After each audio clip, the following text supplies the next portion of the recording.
Okay guys, so we're gonna finish the questions. I might not do all of them, but just know that they're very similar. So for this one, it should be BaCl2 right here. I'm sorry about that. The first thing we want to do, the first thing we want to do is we want to, sorry about that, find the mass of water.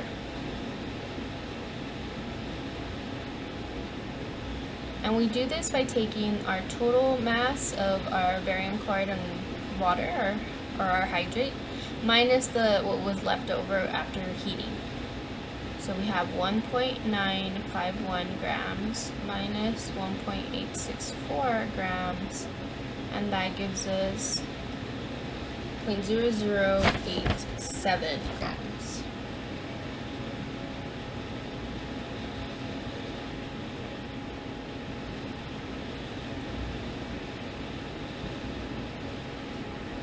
Just double check again. Oh.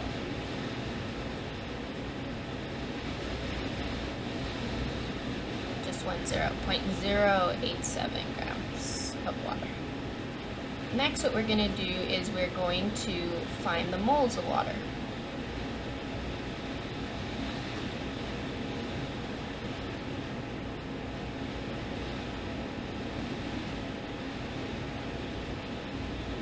We take our mass from before and we are going to divide it by the molar mass. So in 1 mole of water we have that many grams, 18.02. And when we do this, we get a very small number, 0.00482. 483, but I'll just leave it there. And then I'm going to find out the moles of our barium chloride. I do this using the leftover mass, so in this case it's 1.864 grams of BaCl2, and I divide that by the molar mass. So if I look it up, you can calculate it as well. Barium chloride is 208.23.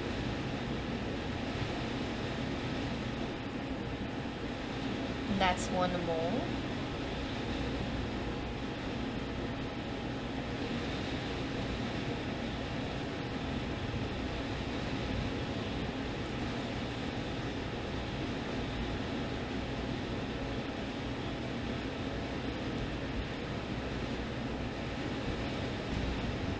And I get 0.0895. So the next thing I do is I divide by the smaller number. Smaller moles. In this case, it would be water. So 0.00482 divided by 0.00482 gives me 1, and then I'm sorry, I missed a 0 here. 0.0895 over 0.00482.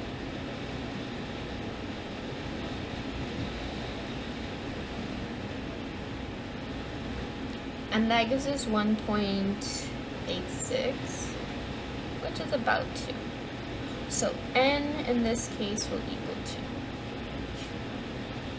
Now, when you react, this is similar to this thing. It says when you react this many grams of our sodium carbonate hydrate with hydrochloric acid, you get this many grams of gas given off. What is the number of water molecules bonded? So for this one's a little more complicated. This one we're not going to do. It's not on the test. I didn't ask you anything this hard on the test. We'll discuss it later, and I'll do it at a different date for you. You need to know the weights and the balanced chemical equation and stuff. This one is very similar to what we've done before. It's like number 23. So for 25, you have a 1.98 gram of cobalt chloride hydrate, and we want to figure out what Y is. Here we have what was left after we driven off all the water. So we'll start again with step 1, the mass of water. So finding the mass of H2O, which is 1.98 minus 1.55.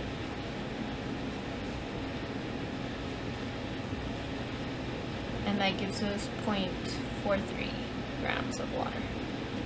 Then step 2, we find the moles of water. So 0.43 grams of H2O, and we're dividing by the molar mass.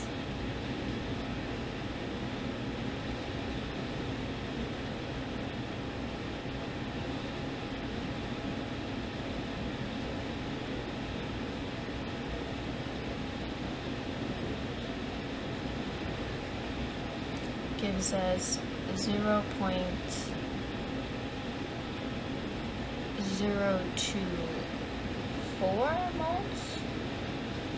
From there, we're gonna now find the moles of our cobalt chloride, and what we had left of the dehydrated was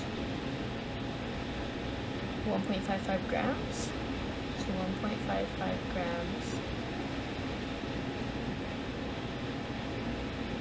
And I'm just gonna look up the mass of cobalt chloride, and I believe it's Cl2.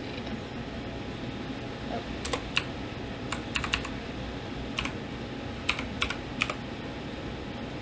Oh. Sorry about that.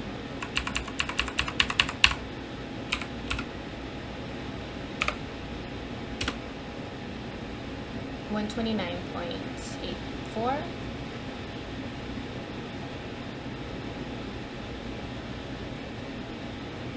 And then we do 1 mole.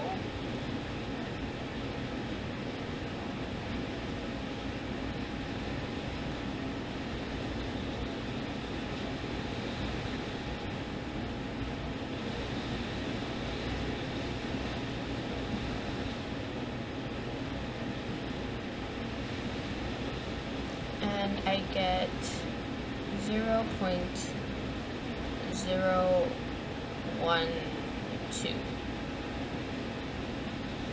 Just skip this over.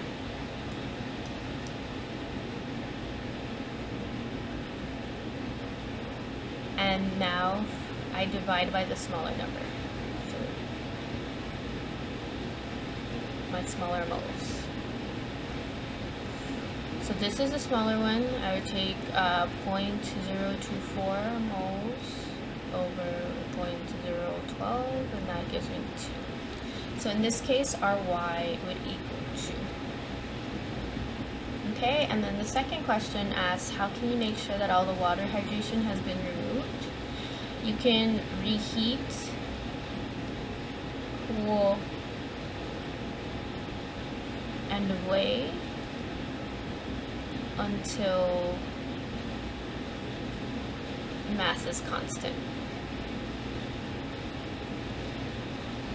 So you do that over and over again until you get the constant mass. Here it says we have a 3.7 gram mixture of sodium chloride and potassium chloride, and it's found to have 0.67 grams of potassium chloride. So let me actually do it over here.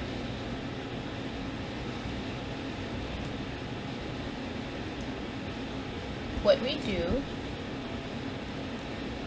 is we know how many moles of potassium or grams of potassium we have, so we're going to figure out the moles. So our first step is moles of potassium. We have 0.67 grams of potassium. We're going to divide by the atomic mass. You can just put potassium here. 39.09 is 1 mole of potassium.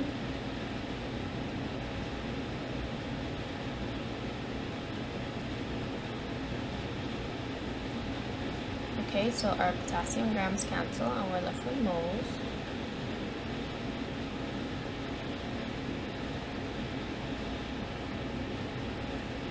So I get 0.017, and I have two significant figures. The next thing I want to do is figure out the moles of potassium chloride.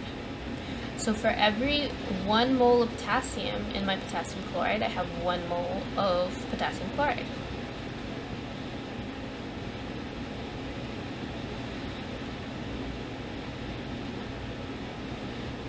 So for every 1 mole of potassium, I get 1 mole of potassium chloride. So it's the same, 0.017 moles of potassium chloride. And the reason is because I only have 1 potassium for every mole. Okay, so for every 1 mole of K, I will have 1 mole of KCl, because that's just a 1-to-1 ratio. Now it wants to know, if I have this many moles of potassium chloride, I need to find the mass. So the weight percent, first I found the mass of potassium chloride that I have using these amount of moles.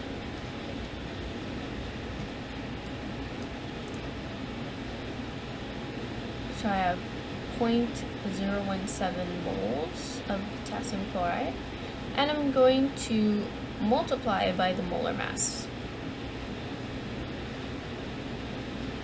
And again, you would add the two masses, but hopefully you know how to do that already. So this is 74.55 grams.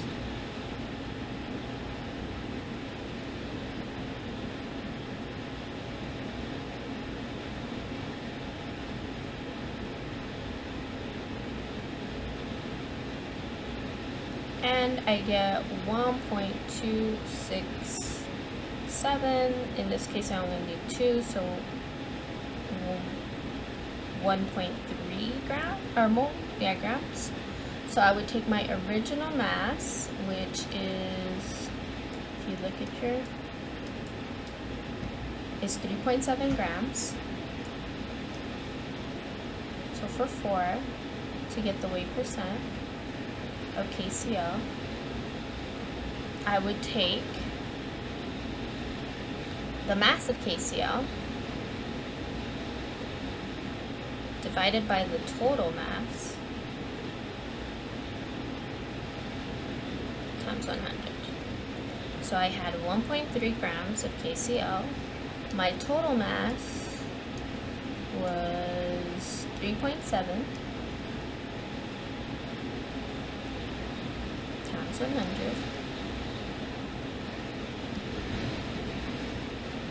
I get 35%. So that is my total percent for KCl, my weight percent. Here we would do the exact same thing. It would be set up very similar to following the same steps. You have your amount of strontium. In this case, it's a 1-to-1 ratio, so the moles of strontium would be similar to what you got for number 1. And then you would just need to multiply by the molar mass of strontium nitrate. And then once you get your mass of strontium nitrate, then you can divide by 8.56 and you would get it.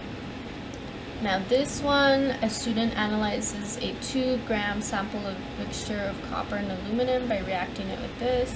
The student determines that we have 0.01 moles of copper nitrate, assuming that all the copper in the mixture reacted completely. What is the percent of copper by mass in the 2-gram sample? This one kind of is nice because it kind of skips a bunch of stuff for us. We already have the moles of copper nitrate that were produced, and luckily it tells us the moles of copper. It already tells us how many moles of copper we have, which is basically this step right here. So I kind of start off very, very well down here. So I have, in this case, my moles. I want to figure out how many moles of copper. If I have 0.10 moles of copper nitrate, because it's a 1-to-1 ratio, there's only 1 mole of copper for every copper nitrate.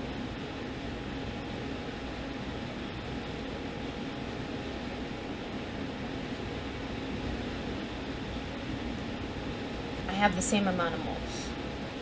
So I would have 0.10 moles of copper. Next, what I would do is I would want to find the mass of copper. So I could take my 0.10 moles and I would multiply by the mass of copper, which is 63.55 grams. And that one you could just again. Oh.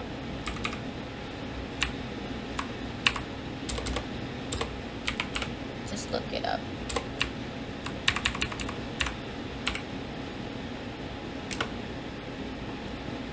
And there you go, 63.5. And that's 1 mole of copper. Your moles cancel. And you get 6. Oh, hold on.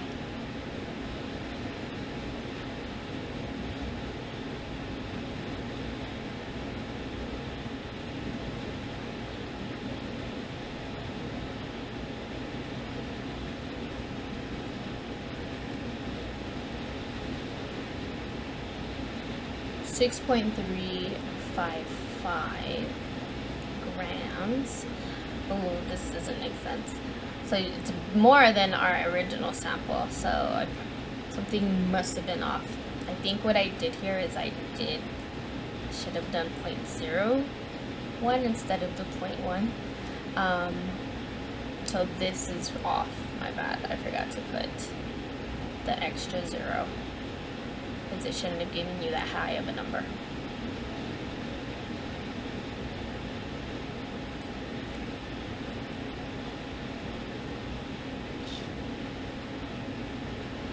Because then it doesn't make sense. How can you have more copper than your original sample? Okay? So I'm sorry about that. I forgot to put the extra 0. So in this case, this would change all of our numbers.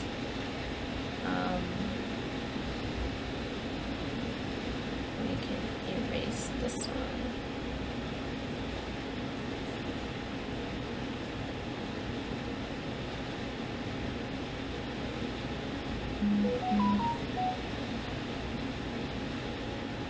Okay, and then that would change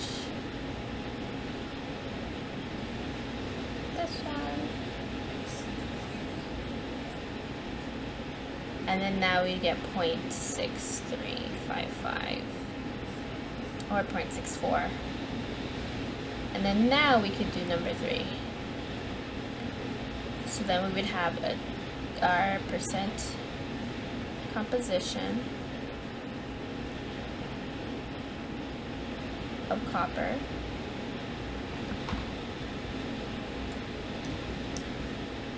would be the 0.6355 grams over the 2 times 100